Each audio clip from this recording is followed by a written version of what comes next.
Welcome, everybody. All right, it works. It works.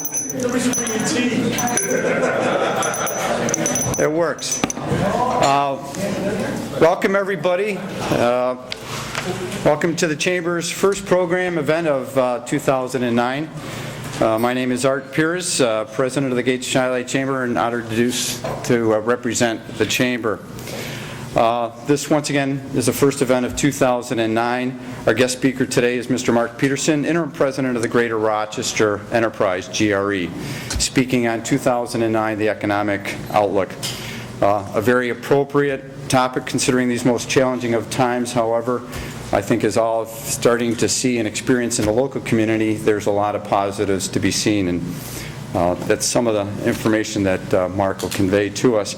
Before I introduce Mr. Peterson, I'd like to just recognize to the community that last year was our 40th anniversary of the Chamber. Because we got caught up in a lot of activities and reorganization, we're decided that in this year, 2009, we're celebrating the 40th anniversary of the Chamber.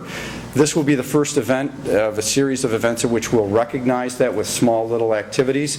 Today, right after I get finished here a bit, I walk over and like to have the first cut of the 40th anniversary cake for the Chamber of Commerce. 40 years ago, the Chamber had as its mission to be a nonpartisan community forum established to advance the commercial, industrial, civic, and general interest of all those in the communities of Gates and Shiloh. That still remains our mission. We're here to inform, insist, and support all of those individuals in the community, and we're looking forward for a great year here in 2009. So if I might, Jordan, if you want to go over and cut the cake, how's that? A little ceremonial? Well, I'll take a picture while someone else. All right. All right. Mary, why don't you join me, and Tom, if you will? You want to cut it?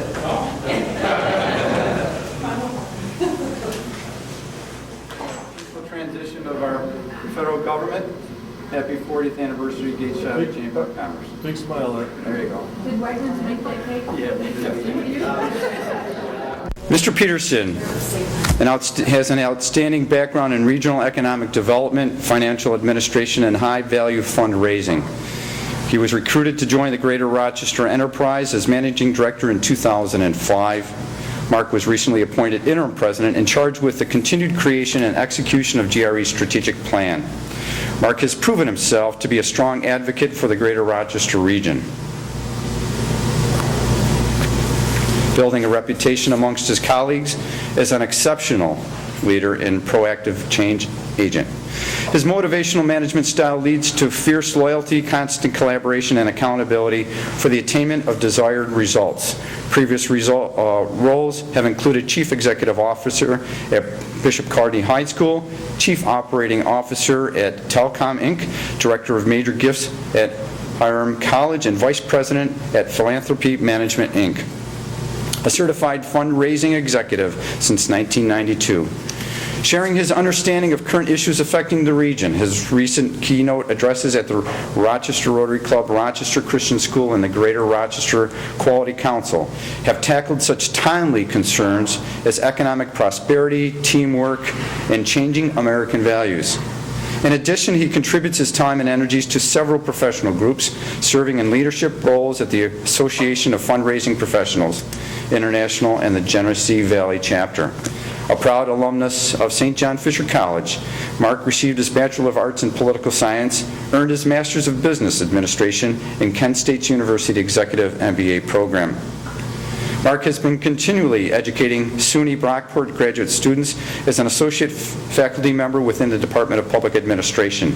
Dedicated to giving back to his community, Mark serves as Vice Chairman of the Board for Continuing Developmental Services, as well as President of St. John Bosco Schools.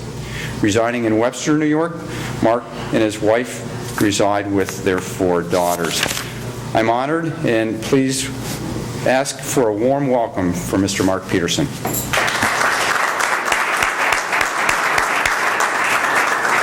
Thank you.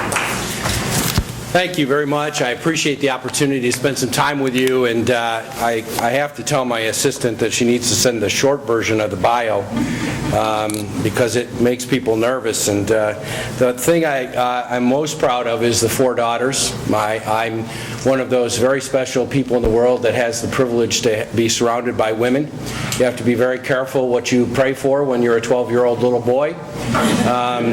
If you want your own harem, you should be very specific, because I am living my dream, but it's not as I had imagined. I have a daughter in college, a daughter in high school, a daughter in middle school, and a daughter who is a kindergartner. And my 90-year-old father-in-law also resides with us full-time. So I get to see the life from a very unique perspective in many ways, each and every day. And despite the chaos of the economy and of our world, it is nothing compared to the circus that occurs each day at my dinner table. So I am pleased to be anywhere with a group of people to talk about the exciting things that are happening in the Rochester region and to share with you a couple of thoughts about what our go-forward plan is. I know these are times that are very challenging. We read about it in the paper, we listen to it on the news, but with all challenge comes great opportunity, and I think there's probably never been a better opportunity for this region of the country than there is right now, and I hope to share a couple of those ideas with you. Some of you have heard our leadership in the past speak. Dennis Mullen, who was our president and CEO for 3 years before I stepped into that role recently. And Dennis is now the upstate economic development person for all of the upstate region, serving Governor Patterson. I talk to Dennis frequently, and I want you all, when you do run into Dennis, as I told someone today, to remind him that I am the better-looking version of the Greater Rochester enterprise.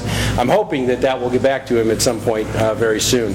But just to put it into context, to explain to those of you who may not have heard us speak before out in the community, Greater Rochester Enterprise has a very simple mission. Our job is to support business attraction, bringing new companies to the region, as well as entrepreneurship and innovation. And the way that we do that is through intense relationship building and collaborations with our local universities, colleges, nonprofits, our government partners, and other companies within the region. So, and that all sounds very simple, but you can imagine with some 20,000 companies, both small and large in this region, the 9-county region that we serve, the number of businesses represented here, and the number of chambers that are in existence in the 9-county region that we represent, it's a daunting task to develop those personal relationships. So once again, I thank you for the opportunity to spend a few minutes with you. One of the important things I want you to understand about Greater Rochester Enterprise is that we are a public-private partnership, a collaboration. Technically, we're a nonprofit organization. Our funding comes from a variety of different sources, more than 150 different investors, including board-level investors that support our organization with an annual gift of at least $50,000. And there are more, as I said, more than 150 of those organizations. And so the good news about that is that no one organization controls the agenda. We can be very independent. We can be very straightforward about doing good things for the region and representing all of you in trying to bring new companies to the region to expand our tax base and continue to grow economically. The bad news is that with 150 people writing a check to us in order to support the organization, I have 150 bosses. And there are days when that relationship building gets to be very challenging.